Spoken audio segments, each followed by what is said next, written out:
Indian stock market history में पहली बार हुआ कि कोई भी कंपनी का शेयर जो है 1 लाख रुपए पर शेयर के प्राइस के ऊपर क्रॉस किया है। इंडिया से बाहर जो एक्सचेंजेस हैं जैसे एनआईसी न्यूयॉर्क स्टॉक एक्सचेंज है, वहाँ पर बर्कशायर हैथवे का जो स्टॉक है वो ऑलरेडी करीबन 4 करोड़ 25 लाख रुपए पर शेयर के आसपास में है। और इंडिया में एमआरएफ पहला शेयर बना जो कि 1 लाख रुपए को क्रॉस किया है।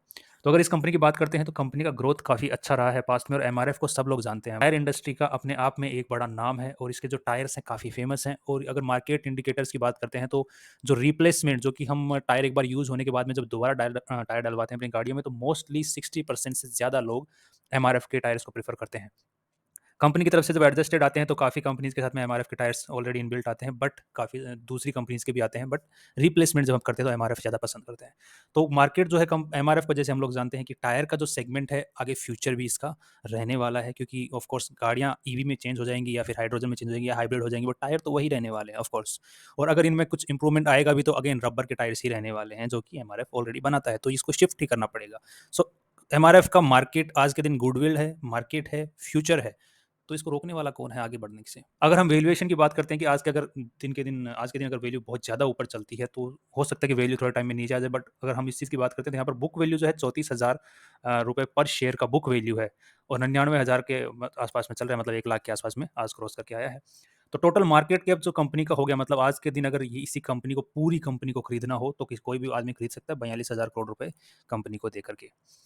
अगर कंपनी के स्टॉक की बात करें तो 55 रुपए के ऊपर 1 रुपया कमा रहा है आज के दिन। और आरओसी की बात करते हैं, कंपनी जितना भी पैसा यूज़ करती है, लोन वोन सब कुछ मिला के, तो उसके ऊपर 8% का सालाना कमाई कर रही है। और अगर कंपनी खुद के पैसों की बात करते हैं तो कंपनी सब कुछ डेप्रिसिएशन, इंटरेस्ट पे करने के बाद में लास्ट में 5% कमाई कर रही है खुद के पैसों के ऊपर। तो यहाँ पर नॉर्मल है, क्योंकि काफ़ी पुरानी कंपनी है, इसके पास में ऐसे एसेट्स हैं जिनकी वैल्यू आज के दिन डेप्रिशिएट होने के बजाय एप्रिशिएट हो रखी है, जिसकी वजह से जो पी है वो बहुत हाई आ जाता है। कभी भी हमें पीई और पीबी जो रेशियो है, यहाँ पर पीबी रेशियो जो है 3 है और पीई रेशियो जो 55 है, तो ये हर बार नेगेटिव नहीं माने जाते हैं। मतलब कई बार पी बहुत हाई होता है तो हम हमारे दिमाग में ऑलरेडी इमेज बन जाती है कि ये तो खराब पी है। ऐसा नहीं होता है। मान लीजिए, इसको एग्जांपल के साथ में समझते हैं कि मान लीजिए एमआरएफ ने दुकान स्टार्ट की 1 लाख रुपए की दुकान लेके, ऑलराइट, और बाद में 5 साल बाद में अच्छा खासा मार्केट बन गया। अब उसकी दुकान की जो वैल्यू है वो कितनी हो गई? मान लीजिए 1 करोड़ के आस-पास में पहुँच गई। 1 लाख की दुकान का वैल्यू 1 करोड़ रुपए पहुँच गया। बट जो कमाई कर रहा था एमआरएफ टायर बेच के वहाँ पर उस दुकान के थ्रू, वो कमाई कर रहा था, साल का शुरुआत जब की थी तब 10,000 रुपए कर रहा था, और 5 साल बाद में वो कर रहा है 1 लाख रुपए की कमाई। तो शुरुआत में 10,000 कर रहा था तो पीई कितना था? 10 का पीई था। आज के दिन पीई कितने का हो गया? 100 का पीई हो गया। तो दुकान यहाँ पर कमाई जो एमआरएफ कर रहा है वो क्या क वहाँ पर कहीं कमाई आई है? कमी आई है? क्योंकि कमाई तो बढ़ी है। बट ये हो गया कि इसके जो एसेट्स थे, दुकान अपने आप में एक एसेट है, तो एसेट की वैल्यू बढ़ गई, जिसकी वजह से यहाँ पर एमआरएफ के स्टॉक की वैल्यू बढ़ गई। तो पीई 10 से बढ़ के सीधा का सीधा 100 हो गया। बट कमाई तो वहीं की वहीं है। कमाई तो उल्टा इंक्रीज हो रही है और मल्टीफोल्ड इंक्रीज होती जा रही है। अगर हम कमाई की बात करें तो कंपनी की जो सेल है रेगुलरली बढ़ रही है, और इसमें कोई भी अपने को डाउट नहीं है कि आने वाले टाइम में और भी हम इसकी सेल को और भी ऊपर जाते हुए देख सकते हैं। और कंपनी की अगर सेल बढ़ रही है, उसी के साथ साथ में जो रॉ मटेरियल कंपनी को बनाने में यूज़ होता है, जो एक्सपेंसेस यूज़ होते हैं कंपनी के, वो भी बढ़ रहे हैं, क्योंकि जैसे जैसे टाइम बढ़ता है इन्फ्लेशन के साथ में माल की जो कॉस्ट होती है वो भी बढ़ती है, तो यहाँ पर उसका भी कंपनी को हर जाना बढ़ना पड़ रहा है, जिसकी वजह से नेट प्रॉफिट को भी अपने को अच्छा खासा इम्पैक्ट देखने को मिल रहा है। क्योंकि पहले देख रहे हो आप 1400 करोड़, 1100 करोड़, 1100, फिर अगेन 1400, 1200, और अभी जो है 700 करोड़, और अभी वापस थोड़ा सा ऊपर चढ़ना वापस स्टार्ट हुआ है 750 करोड़ के आसपास में। तो कंपनी वापस रॉ मटेरियल महंगा होने की वजह से कंपनी कवर अप नहीं कर पा रही है अपने सेल को, तो अभी वापस उछाल देखने को मिला है। हो सकता है कि आने वाले टाइम में इसको कंपनी कवर कर लेगी। दूसरा, और कंपटीशन भी मार्केट के अंदर बढ़ रहा है, जैसे सी8 हो गया, अपने अपोलो टायर्स हो गए, ये क्या, जेके टायर्स हो गए, गुडियर हो गया, टीवीएस ने खुद ने लॉन्च कर दिए। तो काफ़ी, जहाँ पर कंपनी के खुद के टायर्स यूज़ होते थे, वहाँ पर जो टू व्हीलर कंपनीज हो गई, फोर व्हीलर कंपनी, उन्होंने खुद ने अपने या तो अलग से सेगमेंट खोले जहाँ पे टायर मैन्युफैक्चरिंग होता है। तो जो फर्स्ट सेल होती है जब गाड़ी के साथ में जो टायर मिलता है वो उस कंपनी का खुद का ही मिलता है, तो वो दोबारा वो यूज़ नहीं होता, वहाँ पर एमआरएफ का यूज़ होता है जब रिप्लेस करने की बारी आती है। इसीलिए मैंने शुरुआत में बोला था कि 60% मार्केट जो है रिप्लेसमेंट से आता है कंपनी का अगर बैलेंस शीट की बात करते हैं तो कंपनी की जो रिजर्व्स हैं वो सालाना हर साल बढ़ रहे हैं, that is very nice. And company dividend देती है, बट इतना नहीं देती है, थोड़ा बहुत देती है, क्योंकि यहाँ पर कंपनी का डिविडेंड देने के पीछे एक रीज़न बड़ा है कि कंपनी की जो मोस्ट ऑफ द होल्डिंग्स जो है वो डीआईआई एंड एफआईआई के पास में पड़ी हुई है, और डीआईआई एंड एफआईआई के कुछ रूल्स होते हैं, रेगुलेशंस होते हैं, उनके अकॉर्डिंग उनको उन्हीं स्टॉक्स में इन्वेस्ट करना पड़ता है जहाँ पर कुछ न कुछ डिविडेंड दिया जा रहा हो, कैश फ्लो कुछ न कुछ आ रहा हो। ये सभी के ऊपर लागू नहीं होता, कुछ डीआईआईज एंड एफआईआईज के रूल्स के अंदर लागू होता है। तो कंपनी को उस पैसे को इन्वेस्टेड रखने के लिए कुछ न कुछ डिविडेंड देना पड़ता है। इसलिए देख रहे हो आप कि यहाँ पर कंपनी बड़ा पैसा नहीं दे रही है एज ए डिविडेंड, कम ही दे रही है, थोड़ा ही दे रही है। अगर कंपनी की बोरोइंग्स की बात करते हैं तो लॉन्ग टर्म बोरोइंग्स कंपनी पे ऑफ कर रही है टाइम के साथ में, और शॉर्ट टर्म जो बोरोइंग होती है वो कंपनी की बढ़ती हुई नजर आ रही है और टाइम के साथ में फ्लक्चुएटिंग है। शॉर्ट टर्म बोरोइंग्स जो कंपनी कब लेती है, जब कंपनी के पास में ऑर्डर आ जाता है और उसको फुलफिल करने के लिए कंपनी के पास में कैश में पैसा ना हो, तो वो उधारी के अंदर 1 साल के लिए पैसा लेती है ताकि माल बना के सप्लाई कर सके, और जब पैसा वहाँ से आएगा तो वो डेट को पे ऑफ कर दे।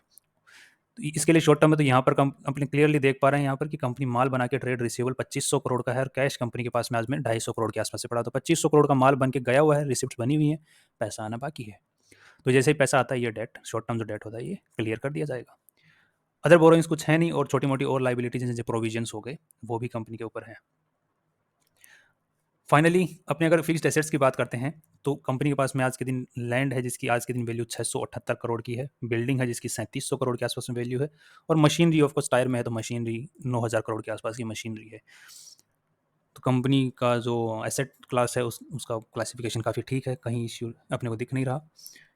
मोस्टली कंपनी की जब हम रिसर्च करते हैं तो हमें इश्यू कहाँ देखने को मिलता है, एक तो कि जो डेट ले रखा है वो पे ऑफ ना हो रहा हो, या फिर कंपनी ने फालतू का डेट ले रखा है, सेल इतनी ना हो रही हो, या फिर उधारी में इतना माल बेच रखा है कि उसके वापस रिकवर होने के चांसेस ना हो, या फिर वो उधारी वाला माल बढ़ता ही जा रहा है, मतलब पैसा रिकवर नहीं कर पा रही है कंपनी उधारी के अंदर। और एमआरएफ के सेगमेंट में अपने को यहाँ पर उधारी पर माल दिख रहा है, बट हर साल कंपनी जो है एक परसेंटेज ऑफ जो पूरा सेल होता है उसी को मेंटेन करके चल रहा है। तो यहाँ पर अपने क्लियरली देख पा रहे हैं कि 23,000 करोड़ का माल कंपनी ने बेचा है, जिसके अंदर 2300 करोड़ का माल उधारी के अंदर है। तो ये 10% का रेशियो तो नॉर्मल इतनी बड़ी कंपनी के लिए बेसिक बात होती है, क्योंकि आगे जो सप्लाई ले रहा है कंपनी से, वो भी जब माल बिकेगा तो पैसे कंपनी को देता है, और फिर आगे अगेन माल उठाता है जब तक उसका पैसा आता है, तब उसके बाद में। अब कंपनी की शेयर होल्डिंग की बात करें तो कंपनी के मालिक प्रमोटर्स के पास में 28% की शेयर होल्डिंग है आज के दिन, बाकी एफ के पास में 18% है। और एफ ने दिसंबर 2022 के आसपास में बढ़ाया था, अभी वापस घटाया इस क्वार्टर में, बट इतना बड़ा नहीं घटाया क्योंकि डी ने खरीद लिया है इधर। पब्लिक की बात करते हैं तो पब्लिक के पास में मोस्टली जनरल पब्लिक के पास में 25-26% के आसपास में है, बाकी तो यहाँ पर भी कंपनीज ने ही पैसा उठा रखा है कंपनी का स्टॉक को। 12% तो एक कंपनी ने उठा रखा है जो कि MOWI फाउंडेशन है, इसी ने। फ्यूचर के अंदर कितना इंप्रूवमेंट हमें देखने को मिल सकता है, तो उसका हम अंदाजा लगा सकते हैं कि पिछले 10 साल का डेटा अगर उठा के देखते हैं हम प्रॉफिट्स का, नेट प्रॉफिट्स के अकॉर्डिंग हम यहाँ पर क्लियरली देख पा रहे हैं कि कंपनी ने 15% CAGR का रिटर्न निकाला है ऑन एन एवरेज पिछले 10 साल के अंदर। अगर इसी प्रोजेक्ट CAGR को हम आगे फ्यूचर में प्रोजेक्ट करते हैं, जो स्टॉक है 60,000 रुपीज़ के आसपास में कंपनी का खुद का पहुंच सकता है, मतलब 60,000 के आसपास में कंपनी के रिजर्व्स पहुंच सकते हैं। अगर इसी टाइप से हम अगर पर शेयर कितना प्राइस हो सकता है अगले 10 साल के अंदर, तो अगर उसकी बात करते हैं तो कंपनी का जो स्टॉक है इसी रेट से चलता है, और इसी से मतलब 3 गुना ऊपर ही पीबी को अगर मेंटेन करता है, तो कंपनी के स्टॉक को हम 3 लाख के आसपास में देख सकते हैं अगले 10 साल के अंदर। अगर पीबी इसी यही मतलब ग्रोथ रेट यही मेंटेन रखे और पीबी रेशियो भी 3 के आसपास में ही चले, तो 3 लाख रुपए के आसपास में हम इसको देख सकते हैं। कंपनी अगर लॉन्ग टर्म चार्ट हम खोल के देखते हैं तो यहाँ पर हमें को क्लियरली दिख रहा है कि कंपनी 2 सेगमेंट्स के बीच के अंदर आगे ऊपर बढ़ती हुई नजर आ रही है। और रिसेंट अगर हम डेटा को देखते हैं तो यहाँ पर कंपनी कंसोलिडेशन फेज से गुजरी है यहाँ पर, और इस चीज़ का अंदाजा हम ऐसे लगा सकते हैं कि कंपनी का जो स्टॉक है ऑल टाइम हाई को टच करने के बाद में यहाँ पर एक्यूमुलेशन फेज से गुजरा है, और उसके बाद में अभी हायर हाई को क्रॉस करते हुए ऊपर जाना स्टार्ट कर चुका है। शॉर्ट टर्म के अंदर आपको स्टॉक हो सकता है कि 1,10,10,000 के आसपास देखने को मिले अगले 1 महीने या 2 महीने के अंदर अंदर। See you tomorrow with new information.